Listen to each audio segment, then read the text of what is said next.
Hello बच्चों, आज हम लोग पढ़ने जा रहे हैं सॉल्यूशन का ये अंतिम टॉपिक है solubility of solute in solvent. माने कि विलेयता, विलेय पदार्थ की किसी विलायक में विलेयता क्या होती है, ये किन फैक्टर्स पे निर्भर करता है।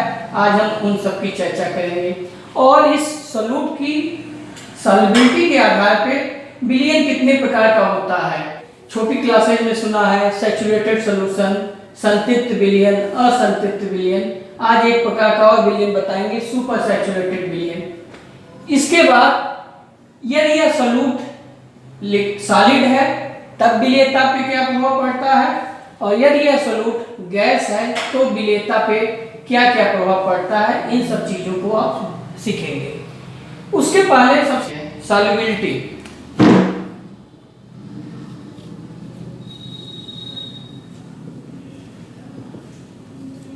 सॉल्युबिलिटी का मतलब बेटा हिंदी में है विलेयता।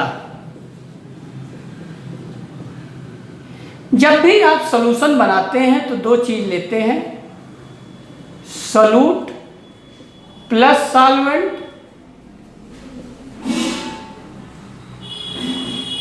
तो जब आप किसी सॉल्यूट को किसी सॉल्वेंट, अगर सॉल्वेंट आपका लिक्विड है, लिक्विड में आप डालते हैं तो दो चीजें होती हैं, यह पदार्थ इसमें घुलता है, उस प्रक्रिया को कहा जाता है डिसोल्यूशन, यानी डिजॉल्व होता है, तो उस प्रक्रिया क्या कहते हैं, डिसोल्यूशन। लेकिन एक समय ऐसा आएगा कि डिसोल्यूशन की प्रक्रिया रुक जाती है और आपको क्रिस्टल दिखाई देने पड़ते हैं। क्या दिखाई देते हैं, क्रिस्टल। उस प्रक्रिया को कहते हैं क्रिस्टलाइजेशन, क्रिस्टलाइजेशन। तो जब भी आप सॉल्यूट और सॉल्वेंट लेके सॉल्यूशन बनाते हैं तो दो प्रक्रियाएं साम्यावस्था आने पे होती हैं। एक प्रक्रिया जो अव्यक्रिया की होती है उसको कहा जाता है डिसोल्यूशन, यानी पदार्थ आपका विलेय पदार्थ विलायक में घुल रहा है, और दूसरी प्रक्रिया साम्यावस्था पे आती है कि सॉल्यूशन से आपको सॉल्यूट प्राप्त होने लगता है। अब आपका सॉल्वेंट और अधिक सॉल्यूट को अपने अंदर घोलने में असमर्थ होता है, तो इस पॉइंट पे क्रिस्टलाइजेशन की भी प्रक्रिया स्टार्ट हो जाती है। तो इस प्रकार से दो तीन प्रकार के विलयन प्राप्त होते हैं। उस विलयन को आप पहले सीखिए और सॉल्युबिलिटी विलेयता क्या है उसको सीखिए। तो एक विलयन होता है सैचुरेटेड, तीन प्रकार के विलयन आपको प्राप्त होंगे। एक को कहेंगे सैचुरेटेड विलयन, एक को कहेंगे अनसैचुरेटेड, और एक को कहेंगे सुपर सैचुरेटेड।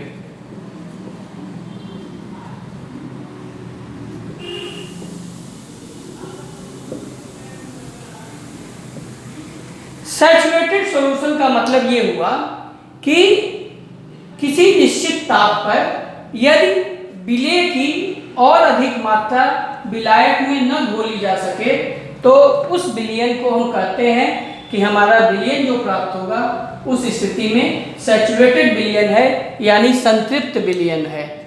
पहला संतृप्त विलयन क्या हुआ कि जब वह ताप और दाब की दशा जिस पर विलेय की और अधिक मात्रा न घोली जा सके उस विलयन को हम कहते हैं संतृप्त विलयन।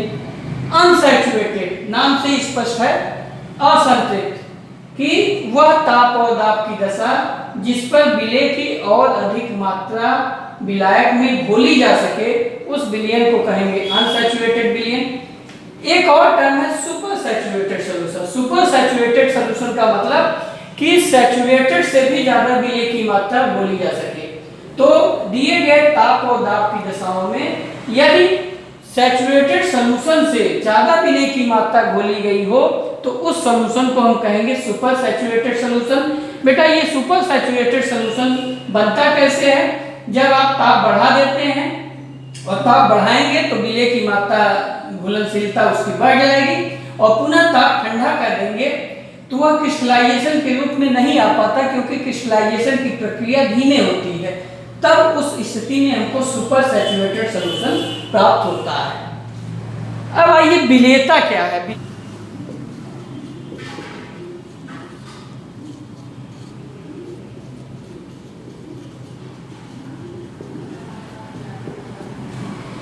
विलेयता सॉल्युबिलिटी क्या है? सॉल्युबिलिटी को हम ग्राम प्रति लीटर में भी व्यक्त कर सकते हैं या मोल प्रति लीटर में व्यक्त कर सकते हैं या 100 ग्राम विलायक में भी व्यक्त कर सकते हैं, यानी W बटे कैपिटल W इसको 100 ग्राम ले लें तो या तो 1 लीटर विलयन में विलेय की जो अधिकतम मात्रा घोली जा सकती है किसी दिए गए ताप और दाब पे, वह मात्रा ही क्या होती है? उस विलेय पदार्थ की विलेयता कहलाती है। या 100 ग्राम विलायक में विलेय की जो अधिकतम मात्रा घोली जा सके वह विलेयता कहलाएगी। या 1 लीटर विलयन में कितने मोल उस विलेय पदार्थ के अधिकतम घोले जा सकते हैं वह मात्रा ही क्या कहलाएगी? विलेयता। तो 3 प्रकार से विलेयता को आप व्यक्त कर सकते हैं। विलेयता के लिए आप देख रहे हैं कि ताप और दाब की दशाएं स्थिर करनी पड़ती है। इसका मतलब है कि विलेयता ताप और दाब पे निर्भर करता है। ताप और दाब बढ़ाएंगे तो विलेयता का मान भी बढ़ेगा या घटेगा, वह निर्भर करेगा कि हमारा सोल्यूट क्या है। तो अब आज हम यही पढ़ेंगे कि विलेयता को प्रभावित करने वाले कारक क्या हैं, फैक्टर्स। फैक्टर्स क्या क्या हैं इसको देखिए।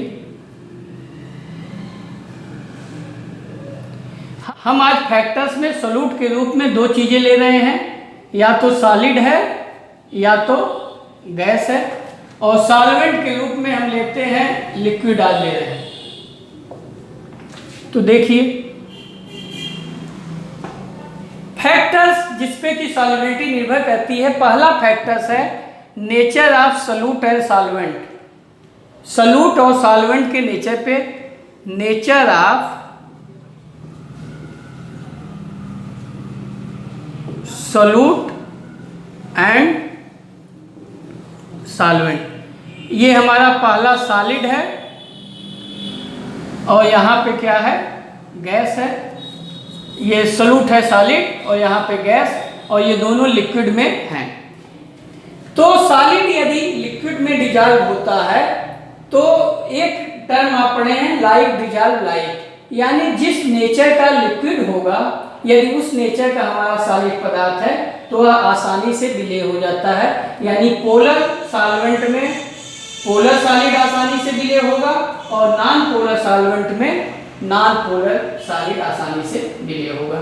जैसे नमक है, नमक आसानी से क्या होता है? जल में विलेय हो जाता है, क्योंकि NaCl एक आयनिक यौगिक है, Na+ और Cl- में टूटता है, और जल भी आपका पोलर मॉलिक्यूल है H+ और OH- में टूट के ये आसानी से क्या करता है? इसको डिजॉल्व कर लेता है।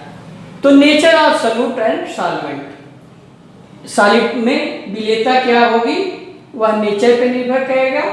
कुछ पदार्थ ज्यादा सॉल्युबल होंगे, कुछ पदार्थ कम सॉल्युबल होंगे। गैस में आइए, गैस में जो गैस आसानी से सॉल्वेंट से रिएक्ट करती है, यानी केमिकली रिएक्ट करती है, वह ज्यादा सॉल्युबल होती है। जैसे अमोनिया हुआ या Cl हुआ, ये गैसेस जो होंगी ये जल में आसानी से घुल जाएंगी, क्योंकि ये आसानी से जल से रिएक्शन करके अमोनियम हाइड्रोक्साइड और ये H+ और Cl- बना लेता है। तो इस प्रकार से ये जल में आसानी से विलेय होती हैं। लेकिन कुछ गैसेस जैसे हीलियम, ऑक्सीजन, N2, तो ये हीलियम, O2, N2 ये सब गैसें कम विलेय होती हैं। तो नेचर पे निर्भर करता है कि कैसा विलेयता कितनी होगी। अब दूसरा फैक्टर्स आता है टेम्परेचर।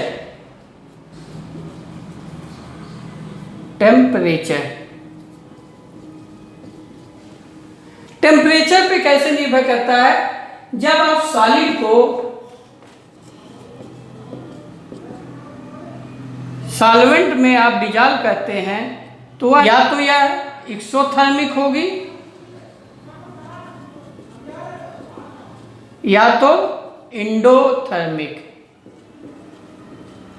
लेकिन यदि गैस को आप सॉल्वेंट में डिजॉल्व करते हैं तो ये हमेशा एक्सोथर्मिक होता है, एक्सोथर्मिक। इसका मतलब है हीट बाहर निकलता है। इसमें दो कंडीशन हो सकती है, चाहे एक्सोथर्मिक चाहे एंडोथर्मिक।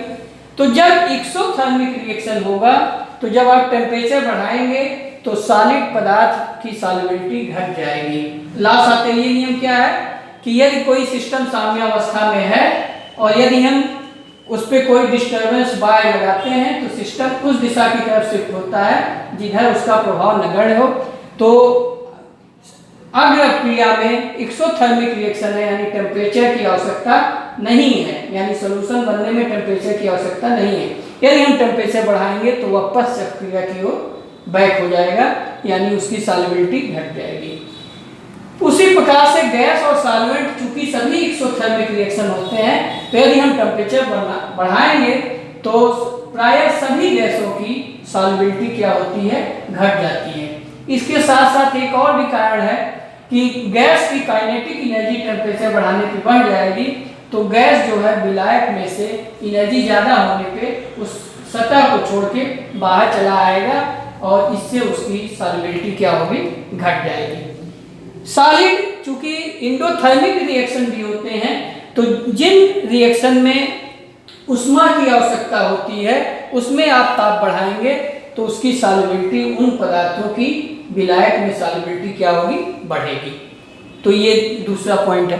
तीसरा point pressure.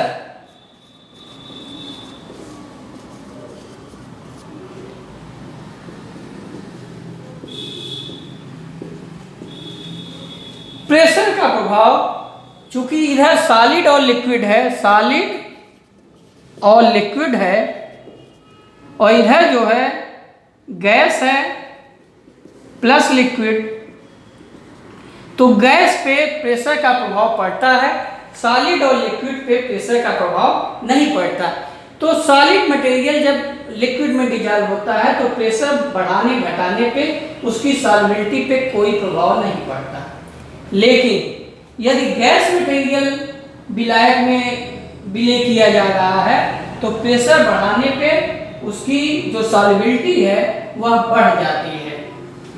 Solubility increase, solubility increase with pressure. जब इंक्रीज करेंगे तो सॉल्युबिलिटी क्या होगी, इंक्रीज कर जाएगी।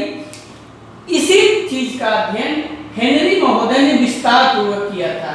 इस बात का अध्ययन हेनरी एक महोदय हैं, हेनरी वैज्ञानिक हैं, हेनरी ला। तो अब इसी का हम आपको हेनरी ला के बारे में बताएंगे। हेनरीज ला, पहले इस ला को समझिए। इसका उपयोग बहुत है आपके डेली लाइफ में। जैसे जो मछलियां होती हैं तालाबों में जो जिंदा रहती हैं, उसके पीछे कारण हेनरी ला से ही आप अच्छी तरह समझ सकते हैं। या जो गोताखोर होते हैं समुद्र में नीचे की ओर जाते हैं, स्कूबा डाइवर, जब वो बाहर आते हैं तो क्या होता है, सॉल्युबिलिटी पे क्या प्रभाव पड़ता है, हेनरी ला द्वारा आसानी से समझ सकते हैं। या कोई भी जो पहाड़ों पे जाता है तो वहाँ पे उसको क्यों एनाक्सिया वाली हो जाती है क्रिया, एनाक्सिया, ऑक्सीजन की आवश्यकता पड़ती है, इस बात को आप यहाँ समझेंगे। उसके अलावा जो कोल्ड ड्रिंक होता है उसमें जो कार्बन डाइऑक्साइड गैस भरी रहती है वह क्यों उतने प्रेशर पे भरी रहती है और उसको क्यों हम ठंडा रखते हैं, इन सब बातों का जवाब हेनरी नियम से आप समझेंगे। हेनरी ला क्या है, हेनरी महोदय ने गैस का किसी भी लिक्विड में सॉल्युबिलिटी पे प्रेशर का क्या प्रभाव होता है उस बात का इन्होंने अध्ययन किया। इन्होंने बताया कि किसी भी गैस की मात्रा यम जो होगी वह प्रेशर के सीधा समानुपाती होगी। इन्होंने बताया किसी गैस की मात्रा जो किसी सॉल्वेंट में विलय होगी वह प्रेशर बढ़ाने पे उसकी मात्रा क्या होगी, बढ़ेगी, सीधा समानुपाती होगी। अर्थात यम बराबर इन्होंने कहा Kp। बहुत सीधा सा संबंध है कि जैसे जैसे हम प्रेशर बढ़ाएंगे गैस की मात्रा किसी भी विलायक में क्या होगी, उसकी सॉल्युबिलिटी बढ़ेगी। इसका मतलब ये मान लीजिए जल है, सॉल्वेंट। यदि यहां गैस के ये कण है,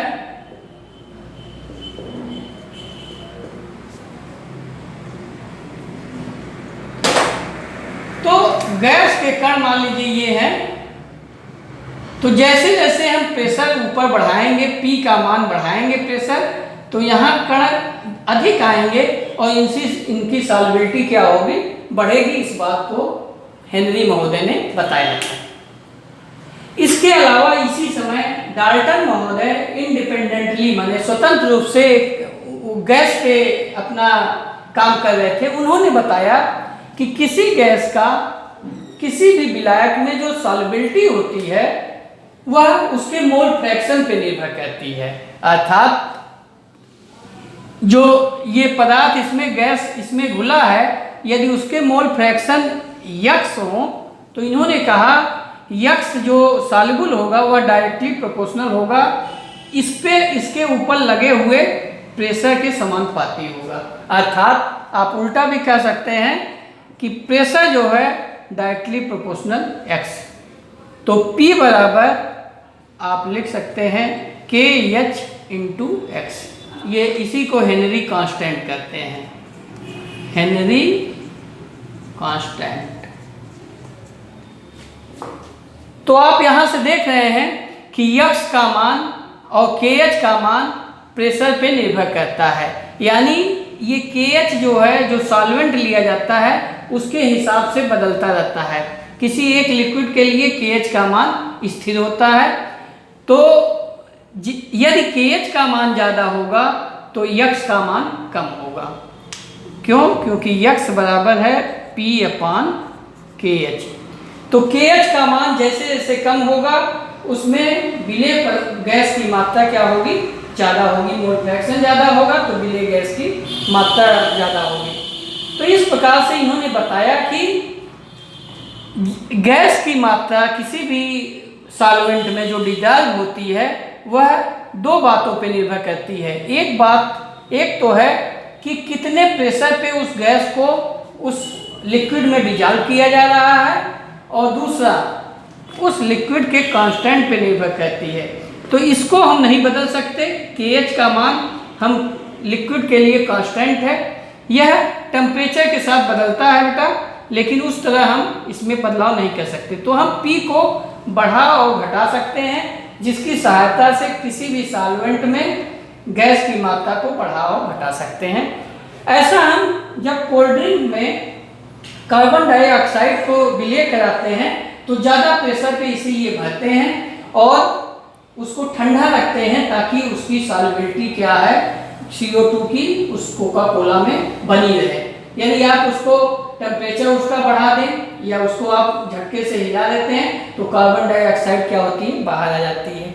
या जो तालाब हैं, तालाब में जो मछलियाँ होती हैं, यद्यपि ऑक्सीजन की सॉल्युबिलिटी बहुत ही कम होती है, ऑक्सीजन लगभग 5 ppm सॉल्युबल है, 5 ppm ऑक्सीजन की सॉल्युबिलिटी है, लेकिन जलीय जीव जंतुओं के लिए 5 ppm सॉल्युबिलिटी ऑक्सीजन की पर्याप्त होती है उनके जीवित रहने के लिए। इसके अलावा जो गोताखोर होते हैं वह जब समुद्र में नीचे की ओर जाते हैं तो अपने साथ गैस की मिक्सचर ले जाते हैं। उसमें पहले क्या था, नाइट्रोजन ऑक्सीजन का मिक्सचर ले जाते थे, लेकिन जब वो नीचे से ऊपर आते थे तो नाइट्रोजन की सॉल्युबिलिटी जब नीचे आते थे, प्रेशर ज़्यादा लगने पे ये ब्लड में दोनों सॉल्युबल हो जाता था। तो ऑक्सीजन तो कोशिका में काम में आ जाता था, लेकिन नाइट्रोजन चूंकि नहीं काम में आती थी, बाहर आने पे ये जब प्रेशर घटता था तो बाहर आने लगती थी, उसकी सॉल्युबिलिटी कम हो जाती थी, तो शरीर बेंड हो जाता था, अकड़न आ जाती थी, और यहाँ तक कि N2 के बड़े कण होने की वजह से उसके क्लॉटिंग होने की भी संभावना थी। इसलिए अब जो ले जाया जाता है इसी के साथ इसको डाइल्यूट कर लिया जाता है हीलियम के साथ। तो हीलियम के साथ जब मिक्सचर बना के ले जाते हैं तो वह प्रॉब्लम दूर हो जाती है। इसके अलावा जब पर्वतारोही जाते हैं तो ऑक्सीजन का टैंक लेके जाते हैं। क्यों? क्योंकि ऊपर जाने पे जो गैस होती है ऑक्सीजन, उसकी मात्रा कंसंट्रेशन कम हो जाती है तो आपको ऑक्सीजन की कमी महसूस होती है। तो ब्लड में ऑक्सीजन की कमी को पूरा करने के लिए ऑक्सीजन के टैंक ले जाने पड़ते हैं। इसके अलावा यदि आप इस इक्वेशन को ध्यान से देखें तो हम आपको बता चुके हैं राउल्ट का नियम। राउल्ट का नियम है कि पी सॉल्यूशन जो होता है वह पी नॉट जीरो यक्स के बराबर होता है। तो ये सेम इक्वेशन है एनालॉजी, केवल KH के स्थान पे बेटा क्या आ गया है P0, और इसका भी वही यूनिट होगा जो P का यूनिट होगा। तो यानी Henry equation is a special case of Raoult's law. तो आप जो भी न्यूमेरिकल इसके होंगे सेम न्यूमेरिकल इसके भी चलेंगे।